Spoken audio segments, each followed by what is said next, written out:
Hey everyone, Scott with Forever Armed. Today we're going to take a look at the Yugo Zastava PAP M92 pistol. So here it is.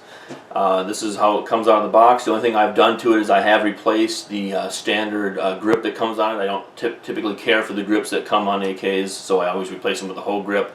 If you want to check out a video on how that's done, check out AK Upgrades Part 1, where I replace the grip on an AK. It's very simple to do. Otherwise, this is how it looks. My first impressions of this, I've shot about 200 to 300 rounds out of this. It's functioned flawlessly. Only a couple of things to note on this. This is actually my second one. The first one I got from J&G Sales, the front sight post was way to the left to have it sighted in, and I didn't care for that.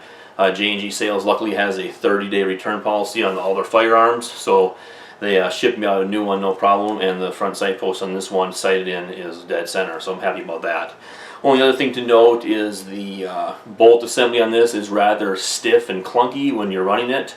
Doesn't affect the functionality of it all, but you can tell when you're pulling it back that it is a little bit stiff and clunky.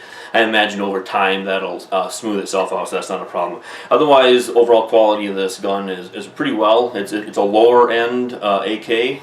It comes in. This one came in at $3.99, so it's a pretty cheap AK, but yet very well made for that price point. So, overall functionality, this is considered a pistol. The size of it does make it pretty hard to shoot as a pistol. I mean, it's just a huge gun to be shooting as a pistol. And if you try to hold it like a rifle, then you kind of too. It's pretty hard to have it stable. So.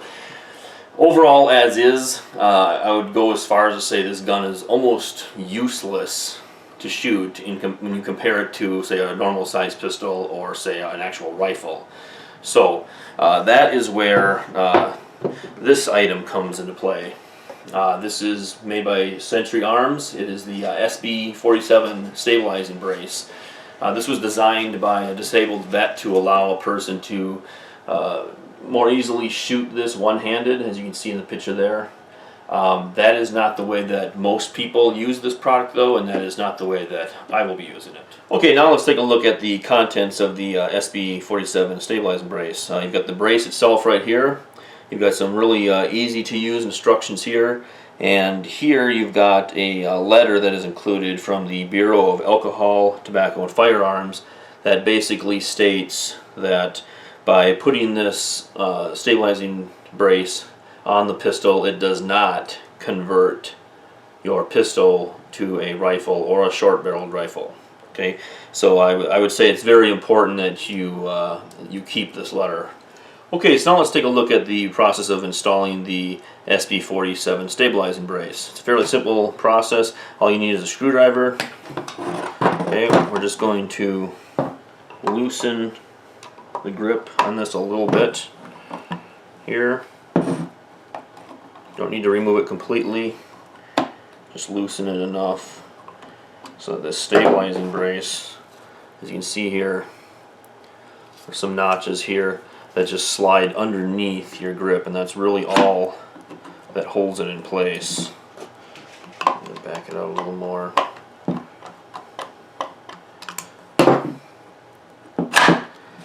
Just like that.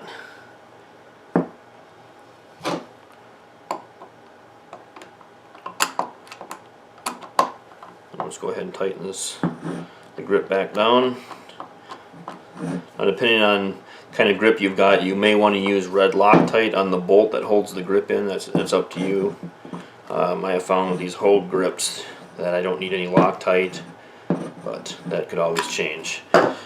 And that is pretty much it. That's what it looks like when it's installed. Okay, as you can see, installing the SB stabilizing brace is a fairly simple installation.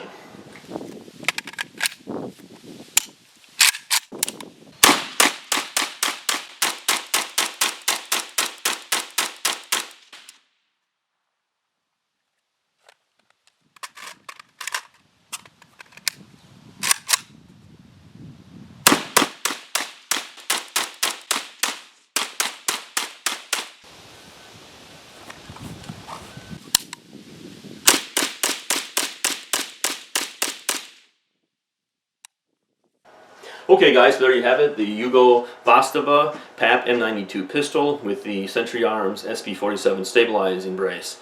As you can see here, I've also got a Magpul AK-47 magazine in here. These fit very nicely in this pistol and function very well. Now some might be asking, you know, why have this setup? Why not just get an SBR, a short-barreled rifle? Well, a couple of reasons. Number one, I don't have to pay a $200 tax stamp for this, which you do with an SBR. I don't have to wait 6 months to a year to receive it. Also, I can cross state lines with this without doing additional paperwork and pay additional fees. And lastly, in the state of Minnesota, where I'm from, it is against the law to operate a motorized vehicle with a loaded rifle in the vehicle. Rifles have to be unloaded in motorized vehicles. Since this is considered a pistol, not a rifle, I can operate a motorized vehicle with this in it, fully loaded. So those are the benefits of this setup versus an SBR. I'm not saying don't ever get an SBR, this is just an alternative to that, and it comes with some benefits as well. So that is pretty much it. Please like and share this video, please subscribe to my channel. Once again, this is Scott with Forever Armed reminding you to be ready for the moment. You must train for the moment.